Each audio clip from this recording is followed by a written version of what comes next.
Para poder definir la corrección de factor de potencia en trifásico, debemos conocer algunas definiciones antes. Factor de potencia es un indicador del correcto aprovechamiento de la energía eléctrica.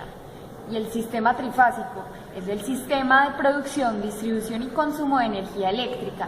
Este sistema está formado por tres corrientes alternas monofásicas que tienen la misma frecuencia y amplitud y tienen un desfase simétrico. El triángulo de potencia, que está dado por las letras Q, P y S, que tenemos que P es la potencia activa, Q es la potencia reactiva y S es la potencia aparente. Entonces les explicaré. La potencia activa es la potencia en que el proceso de transformación de energía eléctrica se aprovecha como trabajo. Los diferentes dispositivos eléctricos existentes convierten la energía eléctrica en otras formas de energía, mecánica, lumínica, térmica, etc. La unidad con la que se trabaja la potencia activa es la unidad watt y su fórmula es P igual a voltaje por intensidad por coseno de teta. La potencia reactiva es la potencia disipada por cargas reactivas, como la bobina y el capacitor. Se manifiestan cuando hay un trasiego de energía entre los receptores y la fuente, provocando pérdidas en los conductores, caídas de tensión y consumo de energía. Está dada por la unidad volte amperio reactivo y su fórmula es Q igual a S, que es la potencia aparente que está al cuadrado, más P, que es la potencia activa al cuadrado, y esto elevado a la 1/2 o puesto en una raíz. La potencia aparente es el resultado de la suma geométrica de las potencias activas y reactivas. Esta potencia es la que realmente suministra a una planta eléctrica cuando se encuentra funcionando al vacío. Su unidad es voltaje ampere y su fórmula es S igual a voltaje por intensidad. La corrección de factor de potencia en trifásico.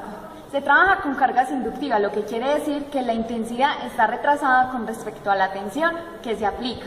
La potencia activa P se transmite a través de transformadores y como los transformadores trabajan con tensión constante, la potencia aparente nos da la potencia máxima permitida. Si se conectara una carga inductiva o capacitiva a un transformador, este trabajaría con la carga plena, mientras que la potencia activa media sería 0. Para corregir un factor de potencia se necesita el triángulo de potencia, donde la hipotenusa S es una medida de la carga del sistema de distribución y el cateto P es la medida de la potencia suministrada. Lo que se busca es que S se aproxime lo más posible a P y que por ello el ángulo sea muy pequeño. Como el factor de potencia es coseno de teta, valdría casi una unidad. Para una carga inductiva se puede corregir el factor de potencia por medio de condensadores en paralelo con la carga. La tensión en la carga es la misma, por lo que la potencia P no varía. Al aumentar el factor de potencia, la intensidad aparente disminuye, por lo que hace más eficiente la utilidad de la potencia en un sistema o red de distribución. Para entender nuestra teoría, haremos un ejemplo. Una carga conectada a una línea de alimentación de 220 voltios de 60 Hz consume 5.4 kilowatts con un factor de potencia de 0.82 en atraso. Calcular el capacitor que se requiere para corregir el factor de potencia a 0.95. Tenemos un circuito con 220 voltios, 60 Hz y una carga que es esta. Entonces, los kilowatts que nos dieron en el enunciado se deben manejar en watts por el sistema internacional. Esta carga no va a cambiar. Entonces, como esta carga consume 5.4 kilowatts, ¿cierto? Entonces, ¿qué es el factor? Esto es el factor de potencia, que pasa de 0.82 a 0.96, según nos lo dice el enunciado. Esto es lo que queremos, que pase de acá a acá. Entonces, lo siguiente que tenemos que hacer es a este circuito conectar un capacitor, como se muestra en esta imagen. El capacitor lo que va a hacer es hallar, es lo que vamos a hallar, porque es lo que él nos va a indicar el cambio que va a haber de aquí a acá, ¿cierto? Entonces, para poder realizar este ejercicio, lo haremos por la ley de factor de potencia. Entonces, aquí vamos a decir ley de factor de potencia, que es basado en el triángulo de potencia que ya se explicó. Tenemos una Q, que es, pasemos acá, tenemos una Q que es la potencia reactiva, P que es la potencia activa y S que es la potencia aparente. También tenemos aquí un ángulo teta. Entonces, vamos a tener en nuestro ángulo total la potencia reactiva, ¿cierto? El ángulo que vamos a tener, este ángulo va a ser un desfase, que va a ser el factor de potencia. Aparte de eso, entonces, ¿qué vamos a hacer? Vamos a coger el triángulo y vamos a partirlo. ¿Para qué? Para hallar un Q1, Q2, para poder hallar QC, que es la potencia reactiva. Es lo que queremos hallar. Entonces, de esa manera tendríamos un ángulo θ1, que es el mayor, y un ángulo θ2, que es el ángulo menor. De aquí ya podríamos decir que lo que vamos a trabajar es que QC, que como le dijimos es la potencia reactiva, va a ser igual a Q1 menos Q2, o sea, este Q menos este. Entonces procedemos a anotar los datos. Tenemos una carga de 5.4 kilowatts, que es lo mismo que 5.400 watts, el factor de potencia 0.82, BRMS 220 voltios y una frecuencia de 60 Hz. La mejor forma de resolver este ejercicio es aplicando la fórmula del factor de potencia, que es factor de potencia es igual al coseno de teta. En este caso vamos a coger θ1, el primer ángulo que es el mayor. Entonces despejamos el coseno para dejar θ1 para poder hallarlo. Entonces esto quedaría así: coseno de θ1 por el factor de potencia va a ser igual, coseno nomás, a la menos 1, va a ser igual a θ1.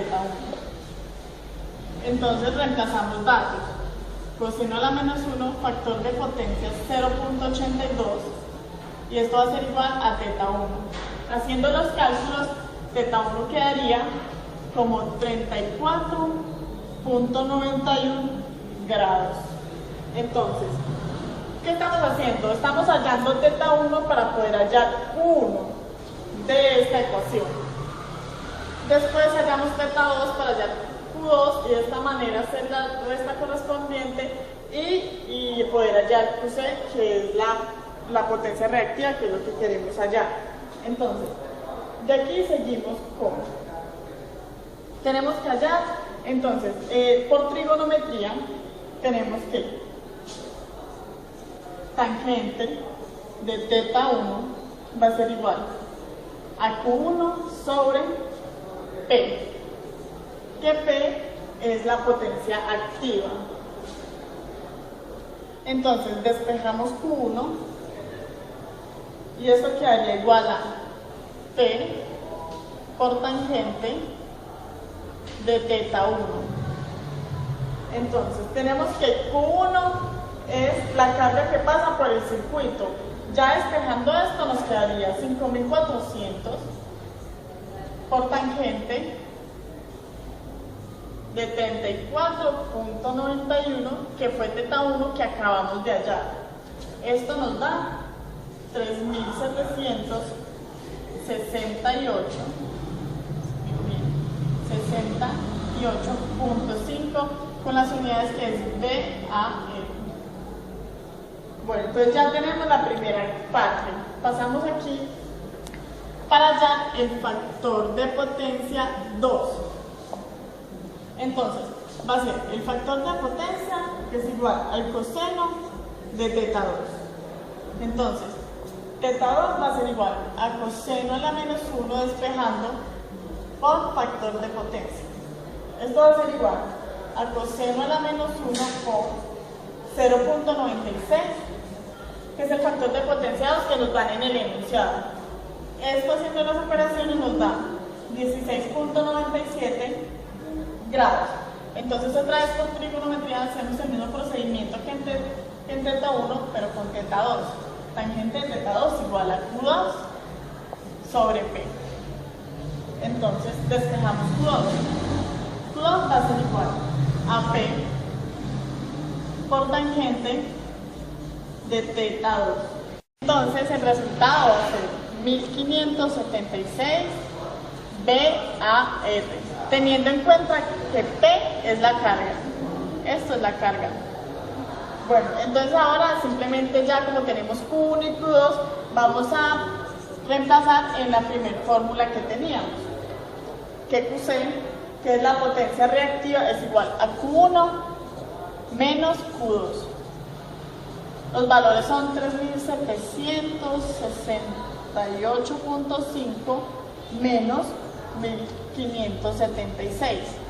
Entonces da que QC es igual a 2192.2 BAR. Entonces aquí ya por último tendríamos que, como ya tenemos QC, reemplazamos en la fórmula del capacitor. Entonces tendríamos aquí que la fórmula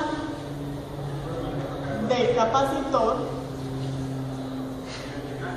es C igual a QC sobre la frecuencia por, entonces como dijimos, la frecuencia por el BRMS al cuadrado. Esto nos daría, ya hallamos QC, que es 2192.5, y esto sobre 2pi por 60 por el BRMS, que es 220 al cuadrado. Este resultado nos va a dar 1,2 por 10 a la menos 4 faradios.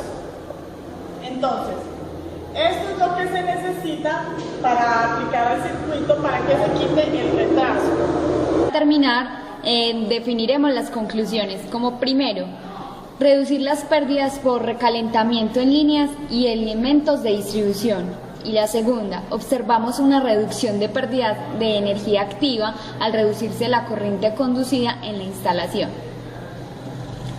Seguimos con la bibliografía. Esta bibliografía la encontramos en internet, son libros en PDF.